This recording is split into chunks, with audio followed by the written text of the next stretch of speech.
Սենդի Սմիթն ու իր համակիրները փորձում են ընտրությունների առիթը օգտագործել եկամուտ շահելու նպատակով։ Ընտրատեղամասի առջև սեղանիկ են դրել, ծախում են քաղցրավենիք, սուրճ, խնձոր։ Փորձում ենք փող հավաքել մեր տարածքային պուրակում համայնքային միջոցառումների անցկացման համար։ Պուրակում փառատոներ ենք կազմակերպում, ֆիլմ ցուցադրում։ Դրա համար բավարար բյուջե չունենք եւ ընտրությունների առիթով առևտուր ենք անում։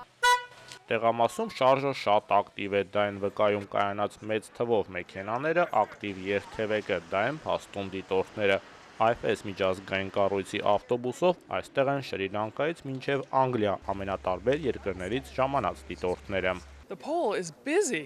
Ընտրատեղամասը շատ զբաղված է, անհավատալի մեծ թիվ են կազմում քվեարկողները։ Ես նախորդ ընտրություններին նույնպես ներկա եմ եղել, բայց այս անգամ ավելի շատ մարդ էր եկել քվեարկության։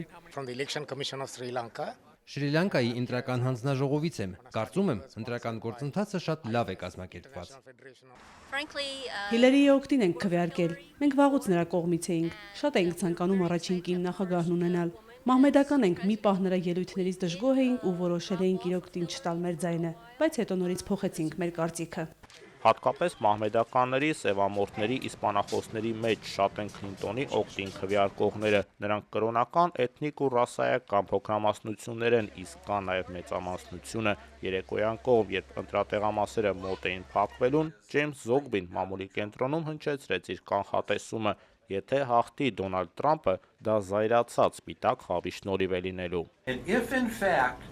Եթե հաղթի Դոնալդ Թրամփը, իսկ ես չեմ բացառում, իրոք չեմ բացառում նրա հաղթանակը, պետք է հասկանանք, որ դա զայրույթի բարձրակետին հասած սպիտակ միջին խավի շնորհիվ է։ Մենք շատ ենք լսել միջին խավի շրջանում կուտակվող ցասման մասին, եւ հիմա է դրա դուրս հորդելու ժամանակը։ Ինչու են նրանք զայրացած։ Սպիտակ ամերիկացիների 37%-ն ասում է, որ իրենց եկամուտները նվազում են։ Երբ 80-ականներին ես նկատեցի, որ նման միտում կա, ցուցանիշը դեռ 14% էր։ Միջին խավը միայն ֆինանսները չեն ձևավորում։ Միջին խավը նաև մտածելակերպ է։ Դա կյանքի նկատմամբ մարդու վստահության զգացողություն է։ Երբ մարդը դադարում է միջին խավ լինել, փոխվում է նրա մտածելակերպը եւ վստահությանը փոխարինում է զայրույթը կառավարության հանդեպ։ Ֆինանսականից բացի սպիտակ միջին խավին զայրացնում են ժողովրդագրական ու մշակութային ձևափոխումները։ Իմ երիտասարդության տարիների Ամերիկան 81%-ով սպիտակների երկիր էր։ Տղաս մեծացավ մի երկրում, որտեղ սպիտակները 61% էին կազմում։ Թորներիս համար այդ տվյալը 48% է։ Սպիտակներին զայրացնում են այս թվերը։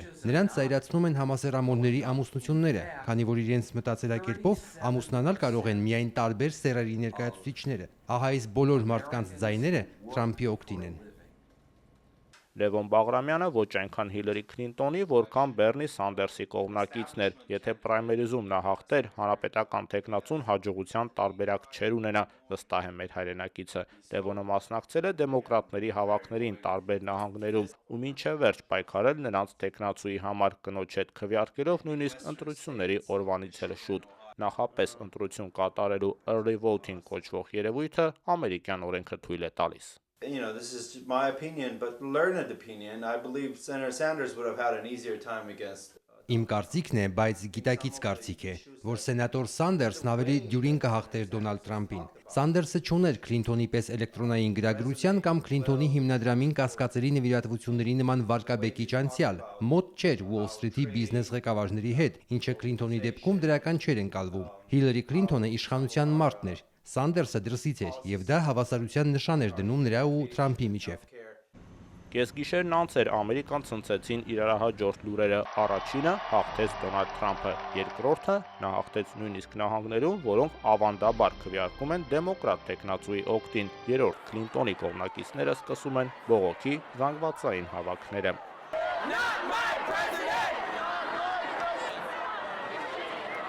Հանրապետական թեկնածուն շահեց նույնիսկ Միչիգանը, ուր նա ստացավ 2,279,000 քվե։ Քլինտոնը ընդամենը 12,000 պակաս եւ նահանգի 16 ընտրիչների ձայները, որոնք կարող էին բախտորոշ լինել, գրանցվեցին Թրամփի սյունյակում։ Միչիգանում 35,000 հայ կա։ Երևի հիմա դեմոկրատ թեկնածուն հասկացավ, որ հայ համայնքի հետ պետք էր ավելի ակտիվ աշխատել։ Հայկական լոբին կատարում է իր հետընտրական հաշվարկները ու կենտրոնանում հատկապես կոնգրեսի ուղղությամբ։ Մեր բարեկամ կոնգրեսականների 93%-ը վերընտրվել է, չեն ընտրվել մի քանիսը միայն, որոնցից ամենաառանցքայինը թերևս Իլինոյից սենատոր Մարկ Քըրքն էր, մեր համայնքի վաղեմի բարեկամը։ թուրքական լոբբից չի ընտրվել 19 օրենսդիր, որոնց թվում Մերիլենդից թուրքասեր դեպուտատ Դոնա Էդվարդսը, որին պարտության մատնեց հայ համայնքի բարեկամ Քրիս Վան Հոլենը։ Զորակցած էինք եւ մոտավորապես 120-ն ավելի ներկայացուցչական տան անդամներ։ Անցեր օրինակի համար խոսնագը, ներկայացուցչական տան խոսնագը Փոլ Ռայանը, որ զորագիս եղած է մեզի,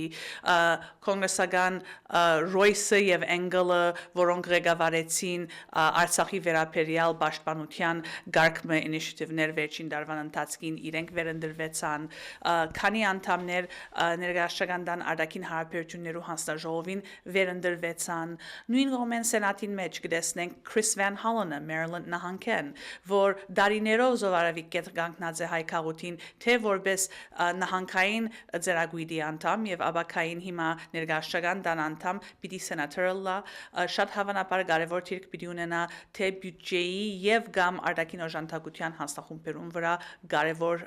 թեր հոն։ Ակտիվանում է նաև Ամերիկայի հայկական համագումարը, ուրբաթ համագումարը դիմեց կոնգրեսի թուրքական հանձնախմբի անդամներին նշված խմբում իրենց անդամությունը դադարեցնելու կոչով։ Հայկական միությունը հիշեցնում է, որ Թուրքիան բռնապետություն է եւ իսլամական պետության ջերմ բարեկամը, իսկ ISIS-ի բարեկամը չի կարող միաժամանակ լինել նաեւ Միացյալ Նահանգների դաշնակիցը։ Այդպես ուղղակի չի լինում։ Մեր լոբին այս մոտեցման մեջ միայնակ չէ, ընտրարշավին Թուրքիայի հասցեին նման հայտարարություններ էր անում նույն ինքը Դոնալդ Ջ. Տրամպը։ Հայկարամ Նահապետյան, Առաջին ալիք, Վաշինգտոն։